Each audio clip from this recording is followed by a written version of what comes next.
Hello friends, स्वागत है मेरे यूट्यूब चैनल ऑफिशियल स्टडीज़ में। आज मैं आपको मोस्ट इम्पोर्टेंट जो हिंदी के गद्य पद्य में जो है एमसीक्यू हैं, जो बहुविकल्पीय प्रश्न हैं, उनका हल कराऊंगा। तो आप मेरे वीडियो को कृपया कर लाइक कर दीजिए और चैनल को सब्सक्राइब कर लीजिए और बेल आइकन प्रेस कर दीजिए ताकि स्टडी से रिलेटेड आप तक वीडियो पहुँचती रहे। चलिए वीडियो को स्टार्ट करते हैं। तो पहला है, गेहूँ और गुलाब के लेखक हैं।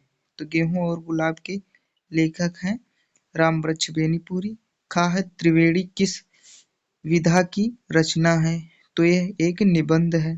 गा है, ध्रुव स्वामिनी की रचना विधा है। तो किसकी ये विधा है? तो ये एक नाटक है। क्या है? एक नाटक है। और हिंदी की प्रथम कहानी किसे कहा जाता है? कौन है? तो इंदुमती है। घ नंबर है हमारा, वोल्गा से गंगा के लेखक कौन हैं?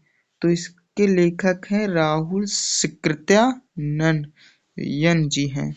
तो दूसरा जब पद्य का आ गया है, पद्य जैसी पद्मावत किस भाषा में लिखा गया है?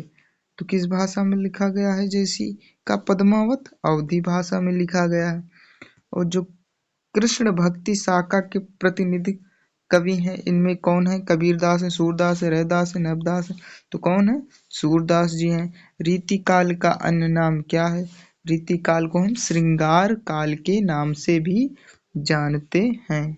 साकेत के कवि हैं। ये तो बहुत महत्वपूर्ण है, ये परीक्षा में हर बार ये पूछा जाता है। तो ये मैथिली शरण गुप्त जी हैं। कौन है? मैथिली शरण गुप्त जी। टांगा नंबर है अपना, द्विवेदी युग की कविता को कहा जाता है, क्या कहा जाता है?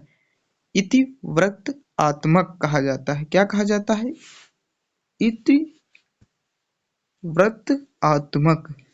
चलिए अगला देखते हैं। रानी केतकी की कहानी के रचयिता लेखक या रचयिता या लेखक कौन है? तो मुंशी ईसा अल्लाह खाजी हैं।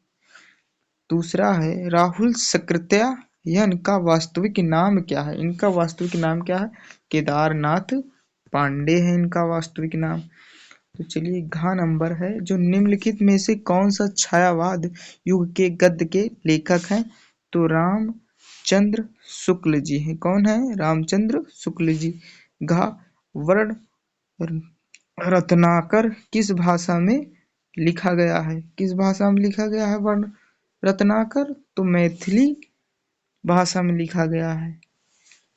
चलिए डा नंबर, तार सप्तक के संपादक थे तो कौन थे?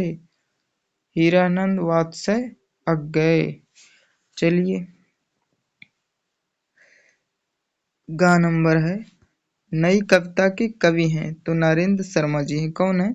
नरेंद्र शर्मा जी हैं। चलिए खा नंबर है, विनय पत्रिका किस भाषा की कृति में है? तो ये ब्रज भाषा में है। किस भाषा में है? ब्रज भाषा में है। शिवानी नहीं सॉरी शिवा बावनी के रचयिता हैं। कौन है? भूषण जी हैं। कौन है? भूषण जी। चलिए नहुस एक आपको बता दें, भूषण जी द्वारा लिखित है नहुस, जो कि प्रथम क्या है? नाटक है। चलिए घ नंबर, निम्नलिखित कवियों में से राष्ट्र कवि की उपाधि से विभूषित किया गया है तो किसे किया गया है? मैथिली शरण गुप्त जी को किया गया है। कौन राष्ट्र कवि हैं? सम्मानित किया गया है इन्हें। चलिए कठिन काव्य का प्रेत कहा जाता है, केशव दास को कहा जाता है। किसको कहा जाता है? केशव दास जी को कहा जाता है। चलिए नेक्स्ट है हमारा, अष्टयाम के रचयिता हैं। कौन है? नाभा दास हैं। कौन है? नाभा दास हैं। 84 वैष्णवन की वार्ता के लेखक हैं। कौन है? गोकुलनाथ जी हैं। कौन है? गोकुलनाथ जी। चलिए भारत भारती की रचना किस विधा में है? तो ये काव्य में है। किसमें है? काव्य में। सदल मिश्र की रचना है। सदल मिश्र की कौन सी बहुत फेमस रचना है? नासिकेतोपाख्यान। चलिए आधुनिक काल को गद्य काल के नाम से किसने अभिग्रहित किया? किसने किया?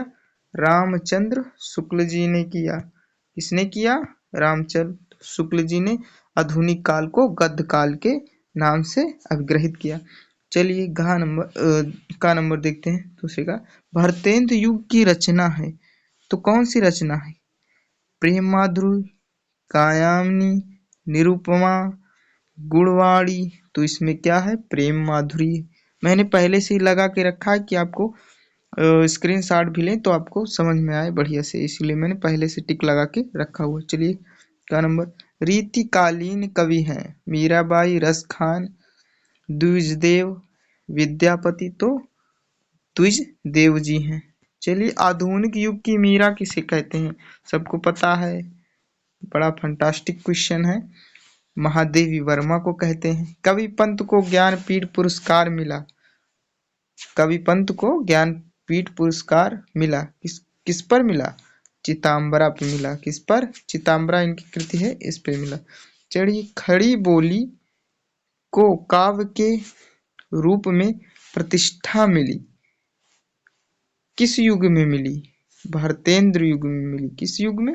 भारतेंद्र युग में मिली। खड़ी बोली को काव्य भाषा के रूप में प्रतिष्ठा मिली।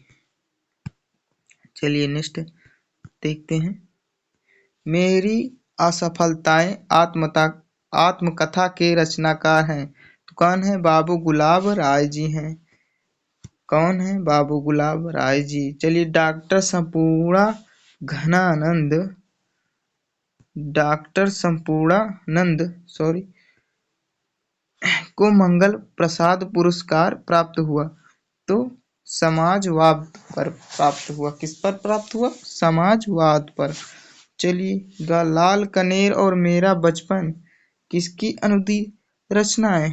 तो हजारी प्रसाद द्विवेदी जी की हैं। किसकी हैं? अनुदित रचनाएं हजारी प्रसाद द्विवेदी जी के।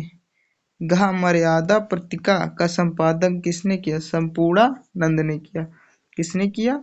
संपूर्णानंद ने किया। हिंदी के साहित्य की भूमिका के लेखक हैं तो कौन है? आचार्य रामचंद्र शुक्ल जी हैं। चांद का मुंह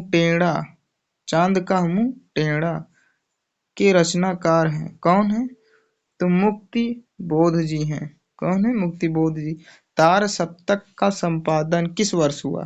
तो 1943 ईस्वी वर्ष में हुआ। चलिए नंबर। निम्नलिखित में से कौन सा ग्रंथ आदिकाल का है? तो बीसल देव रासो जो है क्या है? आदिकाल का है। चलिए राष्ट्र कवि का सम्मान मिला किसको मिला? ये प्रश्न अभी मैंने आगे ही बताया था। तो ये मैथिली शरण गुप्त जी को मिला। तो वीडियो आपको अच्छी लगी हो तो वीडियो को लाइक कर दीजिए और चैनल को सब्सक्राइब कर लीजिए।